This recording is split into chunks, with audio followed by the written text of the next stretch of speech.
3 millions d'euros, un moteur capable de propulser une fusée. Et pourtant, une perte à chaque exemplaire vendu. Bienvenue dans le paradoxe Bugatti. La Chiron, pas une voiture. C'est une anomalie. Une sculpture roulante née dans le silence d'un atelier alsacien où chaque pièce est polie à la main, ajustée au micron près. Derrière son grondement animal se cache une vérité qu'aucun milliardaire ne veut entendre.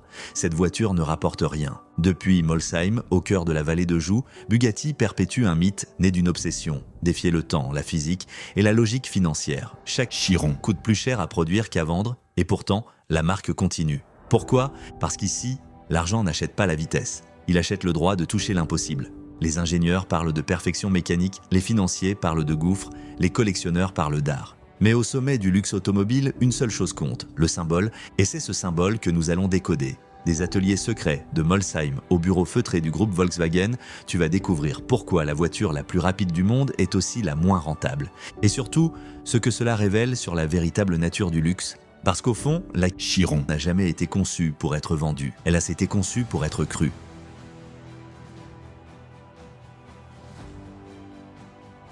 Tout commence dans un petit village d'Alsace, à Molsheim. Derrière un portail sobre et silencieux se cache l'un des lieux les plus secrets du monde automobile. Ici, aucune chaîne de production, aucun bruit de robot, seulement des gants blancs, des outils calibrés et des hommes qui travaillent comme des horlogers. C'est ici que naît la Bugatti Chiron, une machine de 1500 chevaux propulsée par un moteur V16, 16 cylindres, 4 turbos, un orchestre mécanique qui frôle la déraison. Chaque vis, chaque écrou, chaque fibre de carbone est pesée, équilibrée, vérifiée à la main.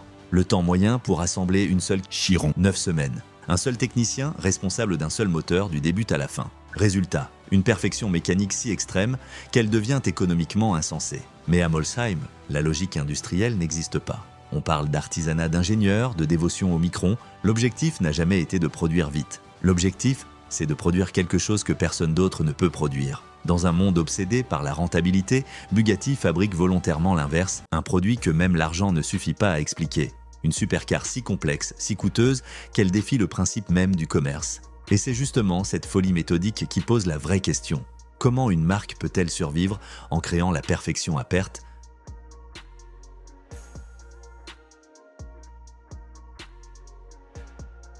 « 3 millions d'euros, c'est le prix d'une Bugatti Chiron. Mais derrière ce chiffre vertigineux, une vérité beaucoup plus dérangeante. Chaque voiture vendue fait perdre de l'argent à Bugatti.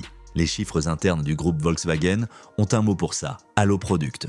Un produit qui brille, mais qui saigne. Prenons la Chiron. Son développement, entamé en 2011, a coûté plus d'1 milliard d'euros en recherche, tests et ingénierie. Un moteur V16 unique, conçu à la main, homologué dans des dizaines de pays, testé à 490 km/h sans jamais faillir. À cela s'ajoutent les matériaux, carbone tressé, freins céramiques, cuir pleine fleur venu d'Allemagne, peinture faite sur demande. Chaque exemplaire est un prototype. Chaque client, un collectionneur exigeant qu'on refasse le monde à sa couleur. Résultat, en additionnant recherche et développement, production, logistique et maintenance à vie, le coût réel d'une Chiron dépasse parfois 8 millions d'euros. Oui, tu as bien entendu, Bugatti perd plusieurs millions sur chaque voiture vendue.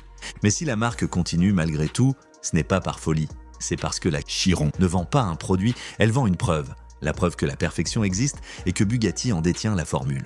Si ce genre de révélation te fascine, pense à t'abonner et à laisser un like, c'est le seul carburant gratuit qui nous aide à continuer ces enquêtes de l'impossible.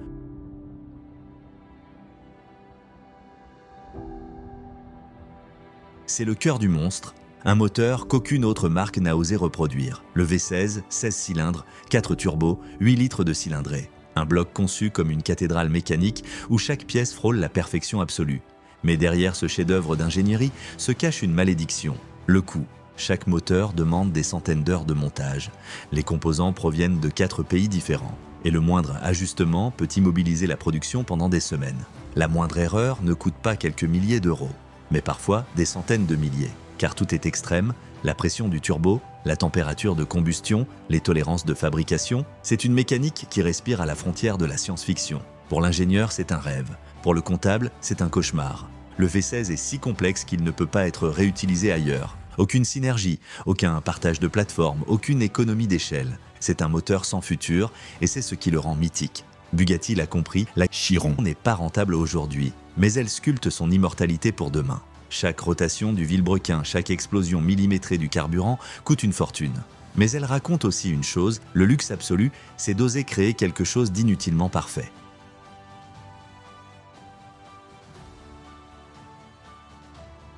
Dans n'importe quelle autre entreprise, un produit vendu à perte serait une erreur. Chez Bugatti, c'est une stratégie. Parce qu'ici, le profit ne se mesure pas en euros, mais en mythologie. Chaque chiron, chaque vis poli à la main, chaque livraison en gants blancs alimente une légende, celle d'une marque qui ne calcule pas. C'est cette absence de logique économique qui fascine les milliardaires et qui attire paradoxalement les investisseurs. Bugatti ne fabrique pas des voitures, elle fabrique une preuve de supériorité. Une manière de dire au monde, nous faisons ce que personne d'autre n'ose. Dans un monde où tout se dématérialise, la Chiron reste physique, massive, vivante. Un manifeste mécanique de 2 tonnes né pour briser les limites humaines. Et cette audace, cette obstination à poursuivre l'impossible, devient une vitrine pour le groupe Volkswagen. Car derrière chaque Chiron se cache une opération d'image. Lorsqu'un client entre chez Bentley ou Lamborghini, il sait qu'il achète chez le même empire que Bugatti. La marque perd de l'argent mais gagne quelque chose d'inestimable, le pouvoir symbolique d'incarner la perfection. Et c'est là tout le paradoxe, le luxe absolu ne se vend pas, il se démontre.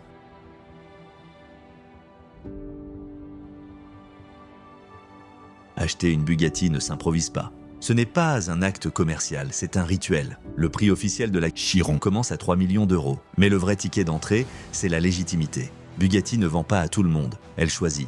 Avant d'accepter un client, la marque étudie son profil, sa collection, son image publique et même sa réputation financière. Un simple milliardaire ne suffit pas. Il faut appartenir à une catégorie rarissime de clients jugés compatibles avec la marque. Pas d'excentricité, pas de scandale, pas de promesses non tenues, Bugatti protège son mythe comme un bijou sacré. Certains collectionneurs ont attendu des années pour être admis. D'autres, malgré leur fortune, ont été refusés. Une décision parfois brutale mais assumée. Vendre à la mauvaise personne peut coûter plus cher que ne pas vendre du tout. Une fois sélectionné, le client entre dans un univers parallèle. Visite privée à Molsheim, design sur mesure, configuration à la main avec les artisans, essai exclusif sur circuit fermé. Chaque étape est une cérémonie, chaque détail un privilège, et quand la voiture est enfin livrée, elle n'est pas qu'un objet. Elle devient une signature sociale, une preuve d'appartenance à un cercle minuscule où l'argent ne suffit plus. Le pouvoir de Bugatti, c'est de rendre la rareté personnelle.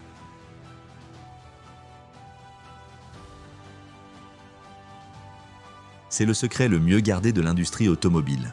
Chaque Bugatti vendu fait perdre de l'argent.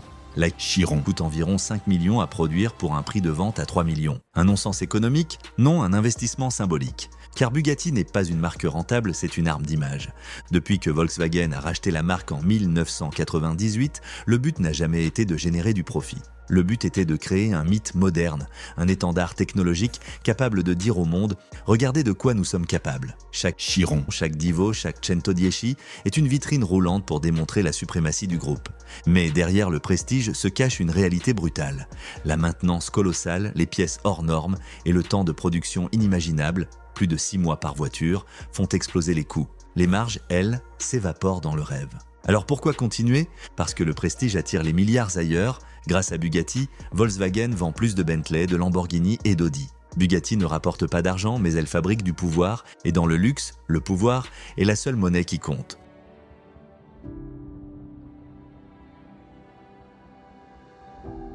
En 2021, tout bascule. Le groupe Volkswagen confie Bugatti à un nouveau partenaire, Rimac, jeune constructeur croate de supercars électriques. Une révolution annoncée et un danger immense, car Bugatti, c'est le son, le feu, la vibration, le moteur V16, c'est son ADN. Mais l'avenir est électrique, silencieux, rationnel. Alors comment survivre quand ton âme repose sur le rugissement? Matt Rimac, le fondateur, promet un futur électrifié sans perdre l'émotion. Mais dans les ateliers de Molsheim, les puristes tremblent. Comment traduire en voltage ce qui faisait battre le cœur? Un moteur électrique peut battre des records, mais peut-il faire rêver? Le prochain modèle, attendu pour 2026, abandonnera le V16. Ce sera un hybride ou un tout électrique, plus rapide, plus propre, mais peut-être sans magie. Bugatti est à la croisée des mondes, entre la nécessité écologique et la nostalgie mécanique. Si le pari échoue, la marque pourrait devenir une simple division technologique. Si le pari réussit, elle pourrait prouver qu'un mythe peut renaître sans trahir sa flamme. Une bataille d'identité est en cours et c'est peut-être la plus risquée de son histoire.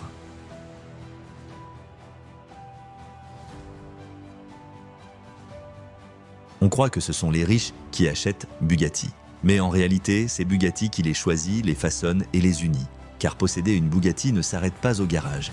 C'est appartenir à un écosystème social secret. Des dîners à Dubaï, des rallyes privés en Suisse, des soirées à Molsheim, les propriétaires se rencontrent, échangent, négocient.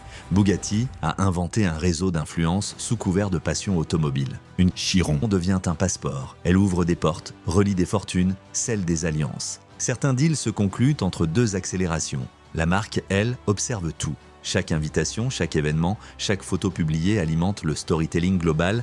Les hommes les plus puissants du monde ne portent pas une Rolex. Ils conduisent une Bugatti. L'effet est viral mais discret.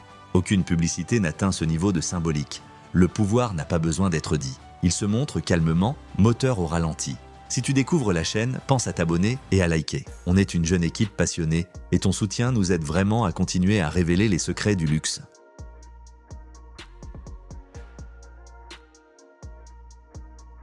Officiellement, Bugatti fabrique des voitures. Officieusement, elle crée des œuvres invisibles, des modèles uniques, commandés par des clients anonymes, souvent jamais dévoilés. Certaines sont livrées dans des containers scellés, directement sur des yachts ou dans des musées privés. Aucune photo, aucun test, aucun article. Ces voitures n'existent que pour une poignée de milliardaires et pour les registres internes de la marque. On murmure qu'un collectionneur du Moyen-Orient aurait commandé une Chiron en or rose avec un intérieur incrusté de pierres semi-précieuses, jamais homologuées pour la route. Un autre aurait payé plusieurs millions pour un prototype jamais rendu public. Bugatti alimente ce mystère volontairement. Plus une voiture est invisible, plus elle vaut. Car dans un monde saturé d'images, l'invisible est devenu le vrai luxe. Ces modèles fantômes entretiennent la légende.